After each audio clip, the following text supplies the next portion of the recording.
नमस्कार मेरे प्यारे भाइयों, मेरे बंदी छोड़ के प्यारे जीव हंसों।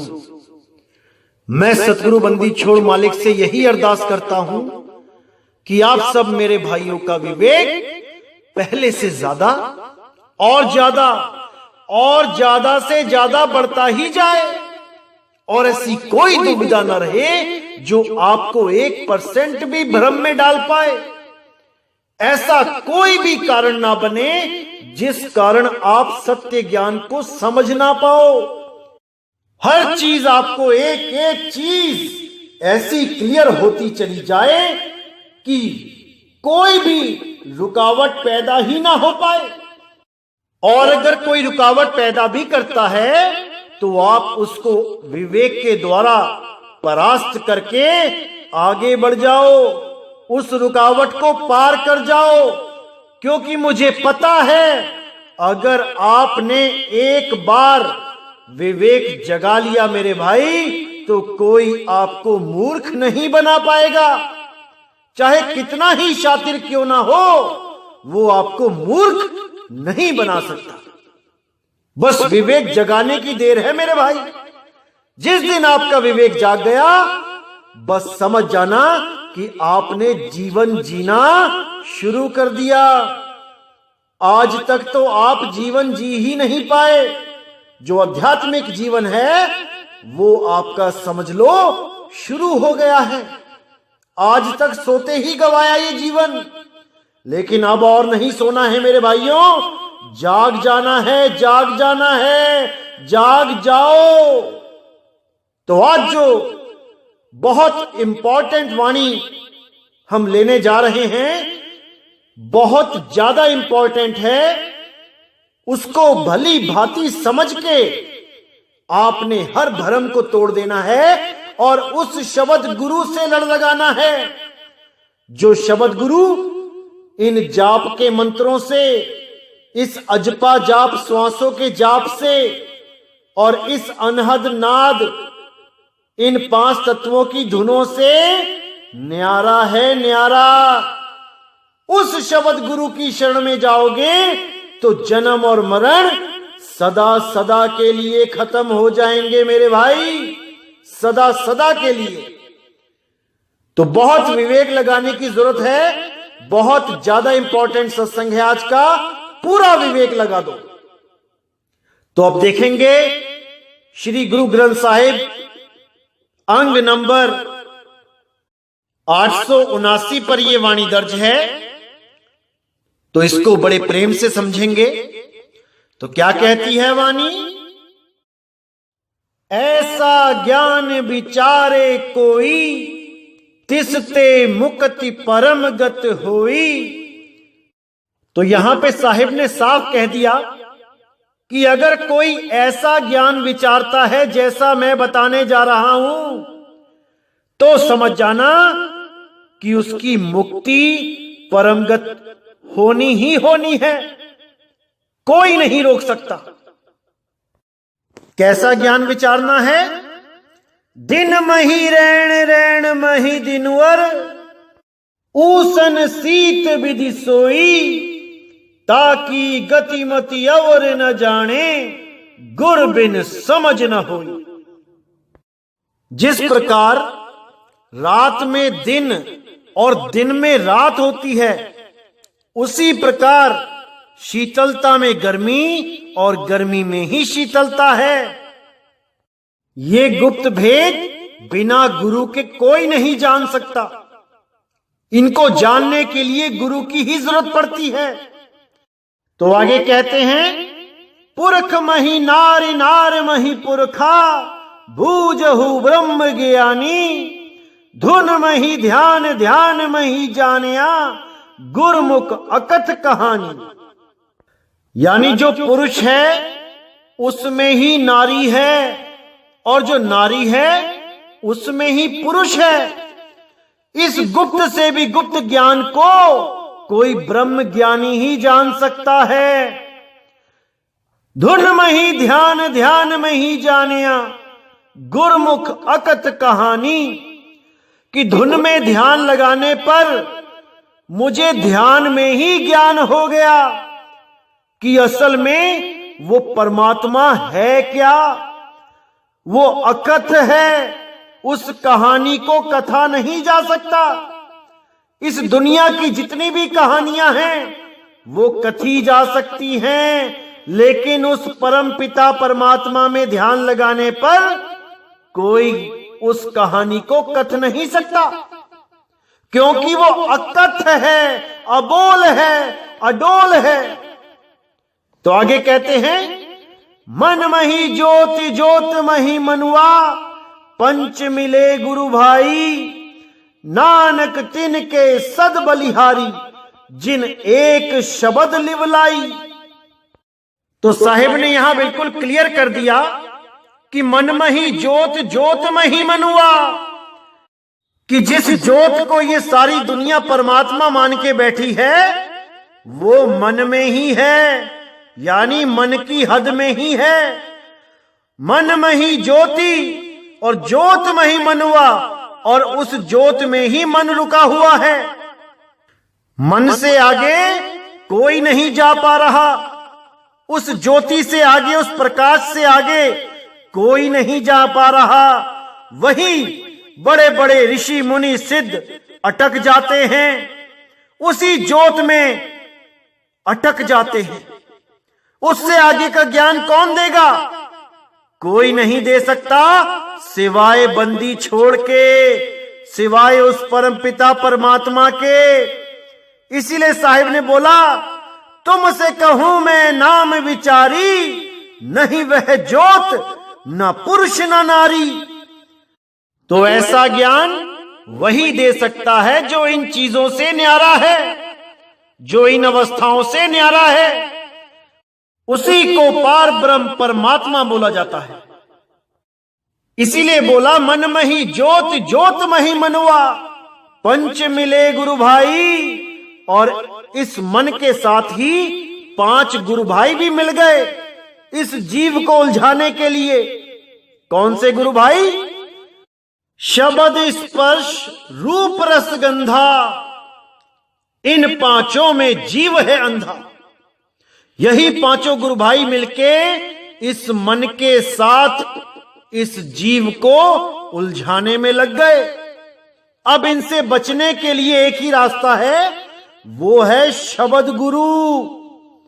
बिना शब्द गुरु के कोई नहीं बच सकता। उसी के लिए साहिब ने बोला, क्या बोलते हैं नानक साहब? नानक तिन कै सद बलिहारी, जिन एक शब्द लिवलाई।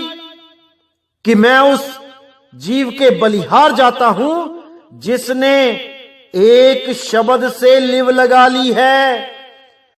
अरे यहां तो पता नहीं कितने शब्द रटवा दिए इन अधूरे गुरुओं ने। किसी ने 3 पकड़ा दिए, किसी ने 5 पकड़ा दिए। इसी 3-5 के चक्कर में जीवों की बर्बादी हो गई। 1,84 में भटक गए।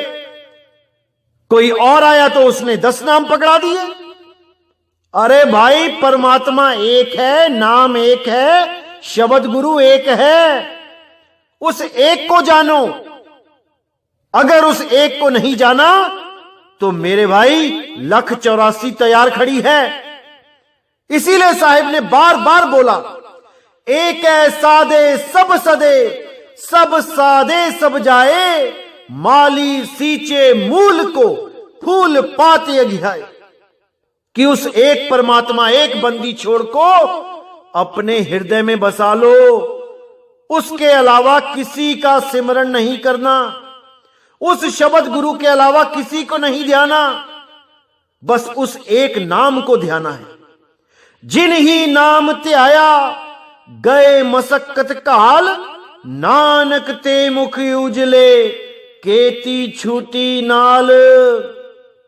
समझ जाओ मेरे भाइयों, इसको समझ जाओ। असल में वो जो शब्द गुरु है वो हर प्रकार के जाप से, यानी वर्णात्मक नामों से भिन्न होता है। क्योंकि ये वर्णात्मक नाम ये जड़ हैं, ये चेतन नहीं है, ये जड़ हैं। और जो धुनात्मक नाम होता है वो हमारे ही शरीर के 5 तत्वों की 5 धुनें होती हैं।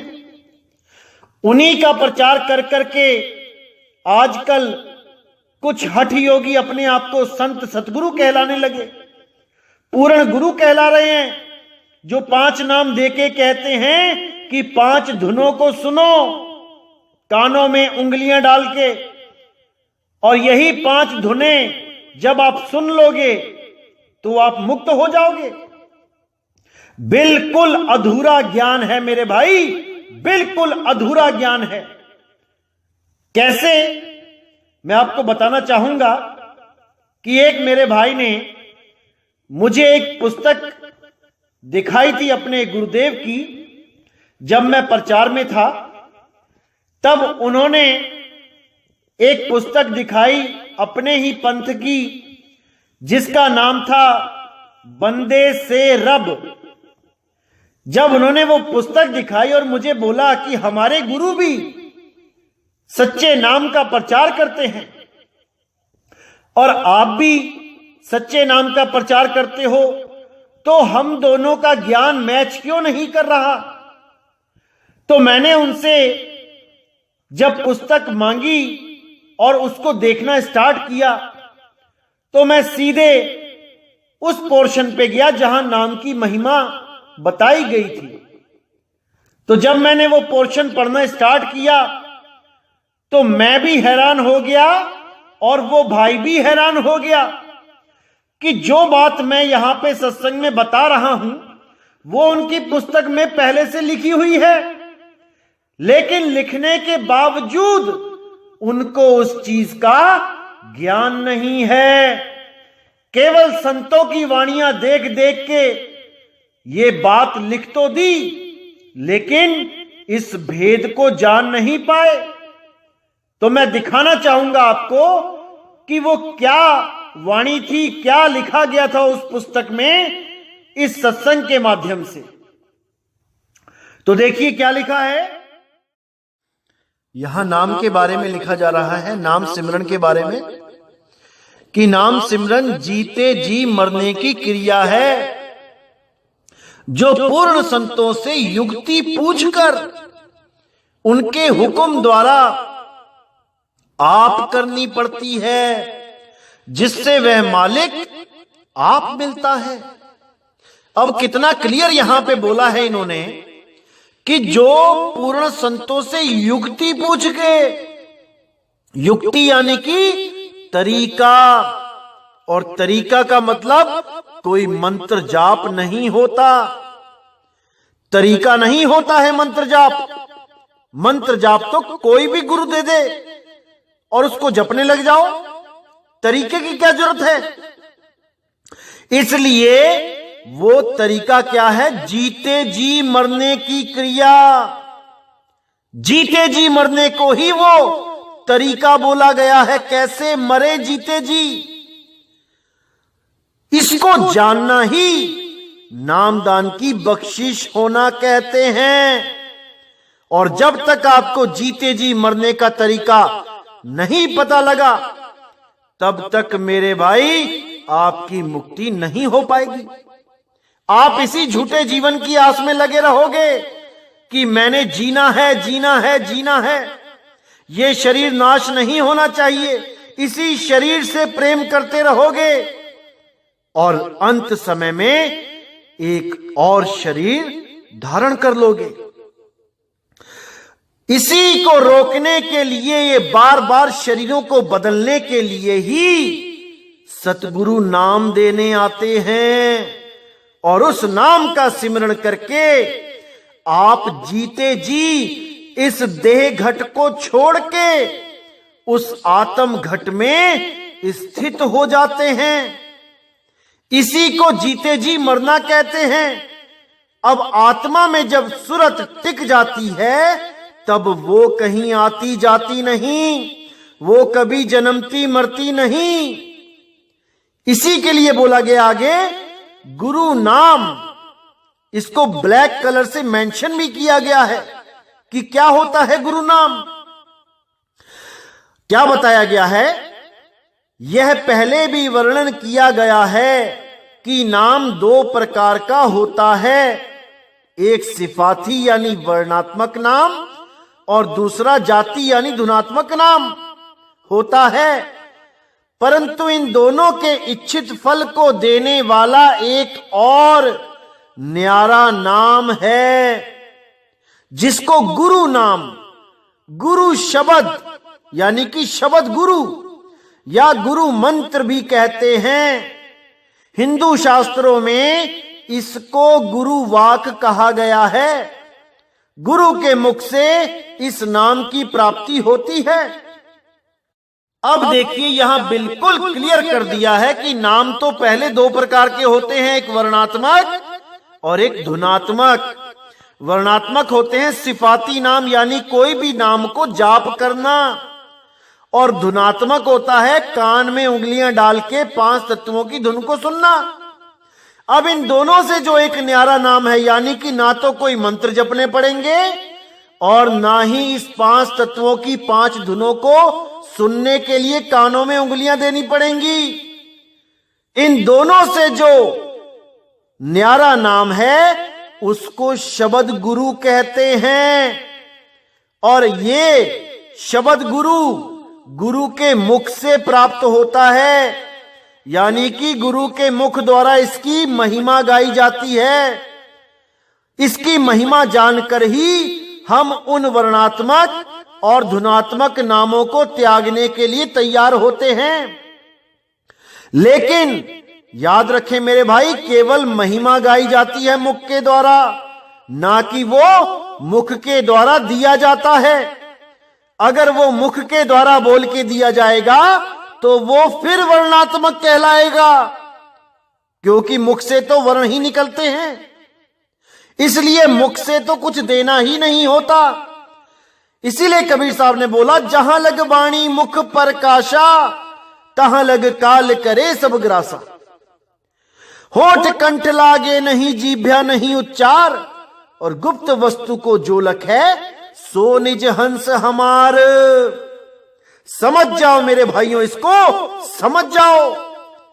आगे कहते हैं, पूर्ण सतगुरु की युक्ति के बिना कभी भी मुक्ति नहीं हो सकती, यानी कि बिना युक्ति के मुक्ति नहीं हो सकती। कोई कहे कि मैं नाम जप के मुक्त हो जाऊंगा, नहीं हो सकता। चाहे वो सारी उम्र कोई भी नाम जपता रहे, चाहे वो राम राम करता रहे, चाहे वो हरे कृष्णा हरे राम करता रहे, चाहे वो वाहे गुरु करता रहे, चाहे वो अल्लाहू अल्लाहू करता रहे, चाहे वो सतगुरु सत्य कबीर करता रहे, चाहे वो सतगुरु सतनाम करता रहे, चाहे वो ओम सोहम करता रहे, चाहे वो ओम सोहम सत्य कबीर करता रहे, चाहे वो जय बंदी छोड़ जय कबीर करता रहे, कुछ भी बोले, वो सब वाणी का खेल है मेरे भाई, वर्णों का खेल है। तो यहां बिल्कुल क्लियर कर दिया कि पूर्ण सतगुरु की युक्ति के बिना, जब तक युक्ति नहीं मिलेगी कभी मुक्ति नहीं हो सकती। गुरु शब्द या गुरु नाम मन को रोकने के लिए एक बड़ा थंब है, यानी कि शब्द गुरु और नाम गुरु यानी सतनाम गुरु मन को रोकने के लिए एक खंबा है।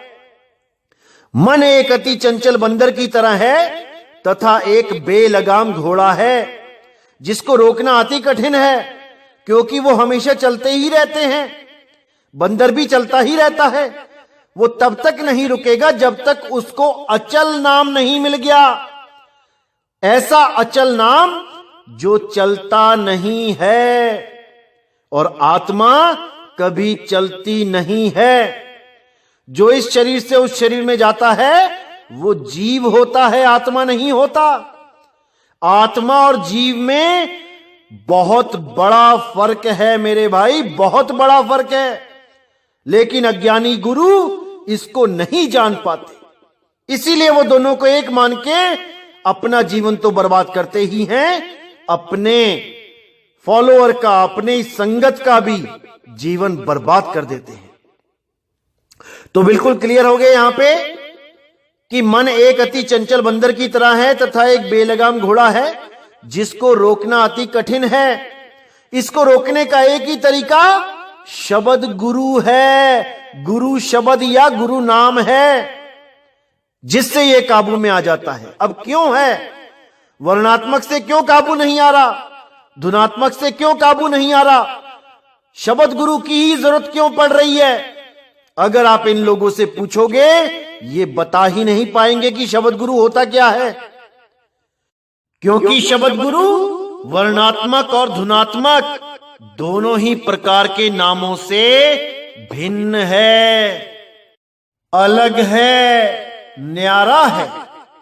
उसको जानने के लिए केवल एक भेदी गुरु ही काम आता है। ये मंत्र देने वाले गुरु काम नहीं आ सकते। ये आपको कुछ ना कुछ 52 अक्षरी मंत्र देके बैठा देंगे नाम जाप में, जपते रहो जपते रहो जपते रहो और अपना जन्म बर्बाद कर दो। यही चाहते हैं ये लोग, इसीलिए शब्द गुरु तक पहुंचने नहीं देते, बीच में अड़ंगे डाल के बैठे हैं। लेकिन आपने मेरे भाइयों इन अड़ंगों को पार कर जाना है, नहीं रुकना है वहां पे जहां पे आपका मोक्ष ना हो पाए। क्या करना वहां पे जहां शब्द गुरु ही नहीं है? देह गुरु को ही शब्द गुरु बना के उस देह से प्रेम करवा दिया जाता है। इसीलिए साहिब ने बोला, देही को सतगुरु कहे, यह है धूंधर ज्ञान, 4 दाग आवे नहीं, वाको सतगुरु जान। वो 4 दाग में कभी नहीं आता। कौन से 4 दाग? वो जन्मता नहीं है, वो खाता पीता नहीं है, वो भोग विलास नहीं करता और वो कभी मरता नहीं है। वही है शब्द गुरु, जिसको जगत गुरु बोला जाता है, सारे जगत का गुरु। लेकिन यहां पर कुछ इंसान अपने नाम के आगे जगत गुरु लगा के बैठ गए। अरे जगत गुरु का मतलब तो समझ लो, जो सारी सृष्टि को चलाने वाला है, सारी सृष्टि को चलाने वाला है। तो और भी कुछ लोगों के साथ जब मेरा जो ज्ञान वार्तालाप हुआ, कुछ और लोग मिले, वो भी अपने गुरुओं की पुस्तकें लेके आए मेरे पास। तो मैंने उसमें भी जब देखा तो मुझे फिर बहुत हैरानी हुई कि क्या लिखा होता है और क्या दे रहे होते हैं ये अधूरे संत। अब देखिए इस किताब में भी कितना स्पष्ट लिखा है, लेकिन ये लोग समझ ही नहीं पा रहे हैं। खुद लिखने के बाद भी नहीं समझ पा रहे हैं कि लिख क्या दिया है। देखिए क्या लिखा है कि नाम अथवा भक्ति को कबीर साहिब जी ने 3 भागों में बांटा है, सरगुण भक्ति, निर्गुण भक्ति, पराभक्ति। सरगुण भक्ति करे संसारा, निर्गुण योगेश्वर अनुसारा। आपने इन दोनों के पार बताया, दादू दयाल ने बताया। कोई सरगुण में रीझ रहा, कोई निर्गुण ठहराए, अटपट चाल कबीर की मुंह से कही ना जाए। जाप मरे अजपा मरे, अनहद भी मर जाए, सूरत समानी शब्द में वाको काल ना खाए। अब सब कुछ लिख भी दिया कि जाप मरे अजपा मरे, अजपा यानी श्वासों का जाप। फिर भी ये महात्मा जी अपनी संगत को सतगुरु सतनाम देते हैं जपने के लिए श्वासों में, और कान में फूंक मार के मंत्र दे देते हैं। इन्हीं लोगों के लिए बोला गया, कन फुक का गुरु हद का बेहद का गुरु और जब बेहद का गुरु मिले तब मिले ठिकाना ठौर। तो वैसे ही ये लोग युगों युगों तक जीवों को भरमाते रहेंगे और इसी 84 के चक्कर में उलझाते रहेंगे। तो ऐसे गुरुओं से बचना है मेरे भाई। सतगुरु की खोज कर लो और इन अधूरे गुरुओं से किनारा कर लो, तभी बात बनेगी मेरे भाई, तभी बात बनेगी। तो पूरा विवेक करना है, पूरा विचार करना है। ये सतपुरुष अकाल मूर्त शब्द स्वरूपी राम, ये ज्योत निरंजन ओंकार आरंकार सोहंग सतनाम, ये ओम तत्सत वाले, इन सब के जाल को समझना है मेरे भाई, समझ जाना है। ये सब 52 का जाल है। ये सोहंग वाले, ये ओम सोहंग वाले, ये ओम सोहम सत्य कबीर वाले, ये सब 52 के ही पुजारी हैं। इसीलिए साहिब ने बोला, जब 52 का टूटे डोरा, सहजे छूटे काल झकोरा, फिर नहीं आए फिर नहीं जाए, वो सार शब्द में रहे समाये। उस आदि अनंत सार शब्द में इस सुरती को रमा देना है, सुरती को रमा देना है। तो मेरे भाइयों, पूरा विवेक लगा देना है, बिल्कुल नहीं उलझना कहीं पे, हर चीज को क्लियर करते जाना है, तभी मेरे भाई जन्म मरण से मुक्ति मिलेगी, ये इंसान जन्म तभी सफल होगा। तो पूरा विवेक लगाते रहना है और सत्य असत्य का निर्णय करते जाना है। तो आज का सत्संग मेरे भाइयों यहीं समाप्त करता हूं। अगला सत्संग बहुत जल्दी आएगा और पूरा विवेक जगाएगा। इसी के साथ मेरे भाइयों मुझे विदा करें। जय गुरु बंदी छोड़ वैराग साहिब, जय गुरु बंदी छोड़ साधु शरण साहिब, जय गुरु बंदी छोड़ बाबा नानक साहिब, बाबा गुरु अंगद देव साहिब, मेरे पलटू जी, भीखा जी, गरीबदास जी महाराज, रविदास जी महाराज, मेरे सभी संत, जय जय सतगुरु बंदी छोड़ सतगुरु सत्य कबीर साहिब की सदा ही जय हो, सदा ही जय हो। मेरे मालिक की साहिब बंदगी सत ना।